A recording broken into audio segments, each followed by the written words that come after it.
Welcome to news అడ్డా. తెలంగాణ రాష్ట్ర ముఖ్యమంత్రి రేవంత్ రెడ్డి పదే పదే మళ్ళీ అధికారంలోకి మేమే వస్తామని చెప్పేసి ప్రతి బహిరంగ సభలను చెబుతున్న విషయం మనందరికీ తెలిసిందే. రేవంత్ 2.0 మరి 2.5 ఏళ్ల సమయం ఉంది. ఆ 2.0 అసలు పిక్చర్ ఇప్పుడే మొదలైందా అంటే నిజంగా ఇప్పుడే మొదలైందని చెప్పవచ్చు. సినిమా కథ అసలు ఇప్పుడే మొదలైంది అంటూ మాస్ హీరోలు ఇంటర్వెల్ బ్యాంగ్ తర్వాత డైలాగ్ కొడితే థియేటర్లలో టాకీసులలో ఈలలు చప్పట్లు పడిపోతాయి. సరిగ్గా ఇదే ఫార్ములాను ఇప్పుడు రేవంత్ సర్కార్ కూడా ఫాలో అవుతుందట.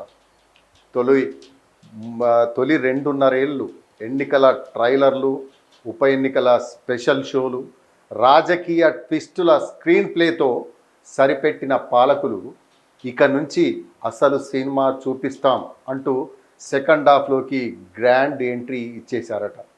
మొన్నటి వరకు ఎన్నికలు, ఓట్లు అంటూ పొలిటికల్ థ్రిల్లర్ చూపించిన నేతలు ఇప్పుడు హఠాత్తుగా పరిపాలనా డెవలప్మెంట్ అంటూ క్లాస్ డైలాగులు అందుకున్నారు.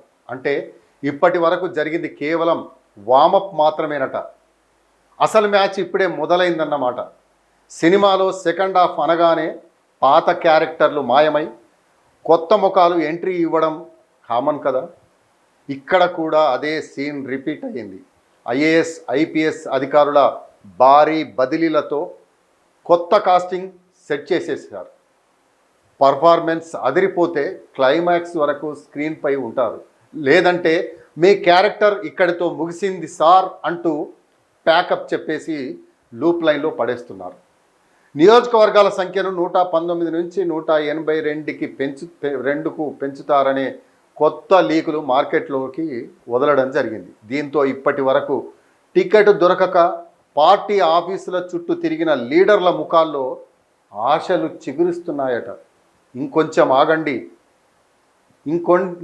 ఆగండి బాస్, కొత్త సీట్లు వస్తున్నాయి, మీకోసం ఓ సీటు రిజర్వ్ చేద్దాం అనే డైలాగుతో అసంతృప్త నేతలను మరో 2 ఏళ్ల పాటు వెయిటింగ్ లిస్ట్లో కూర్చోబెట్టడానికి ఈ కొత్త స్క్రిప్ట్ బాగానే పనికొచ్చేలా ఉందట.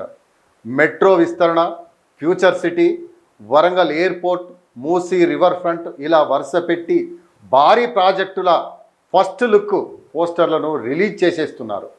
గ్రాఫిక్స్, ఎలివేషన్లు చూసి జనాలు మురిసిపోతున్నారు. కానీ థియేటర్లో కూర్చున్న సామాన్య ప్రేక్షకుడు మాత్రం ఒకటే అడుగుతున్నారు, అయ్యా టీజర్లు, పోస్టర్లు అదరగొట్టారు సరే, ఇంతకీ ప్రాజెక్టుల కంప్లీషన్ డేట్ ఎప్పుడో కాస్త చెబుతారా అంటూ ప్రజలు నిలదీస్తున్న వైనం. ఇటు సీఎంఓలో చూస్తే కొత్త సిఎస్, కొత్త సలహాదారులతో స్క్రిప్ట్ డాక్టరింగ్ జరుగుతుందట. రిజల్ట్ ఓరియంటెడ్ అప్రోచ్ లాంటి భారీ ఇంగ్లీష్ పదాలు వినిపిస్తుంటే కింది స్థాయి అధికారులు మాత్రం అసలు ఫైల్ ఎక్కడుంది బాస్ అంటూ పాత ప్రశ్నకే సమాధానాలు వెతుక్కుంటున్నారు. మరోవైపు సంక్షేమం 2.0 వెర్షన్ కూడా రెడీ అవుతుందట. కళ్యాణలక్ష్మి, షాదీ ముబారక్లతో పాటు తులం బంగారం స్కీమ్, దాంతోపాటు మహిళలకు 2,500 రూపాయల స్కీమ్. ఎన్నికలు దగ్గర పడే కొద్దీ ఈ లిస్టుకు మరికొన్ని కమర్షియల్ ఎలిమెంట్స్ యాడ్ అయ్యేలా ఉన్నాయట. ఈ ట్విస్టులు చూసి రాజకీయ విశ్లేషకులు సైతం చిరునవ్వులు చిందిస్తున్నారట. ప్రస్తుతానికి ప్రభుత్వం చెబుతున్న పాయింట్ ఒక్కటే, ఇంటర్వెల్ ముగిసింది, అసలు పిక్చర్ ఇప్పుడే స్టార్ట్ అవ్వబోతుంది.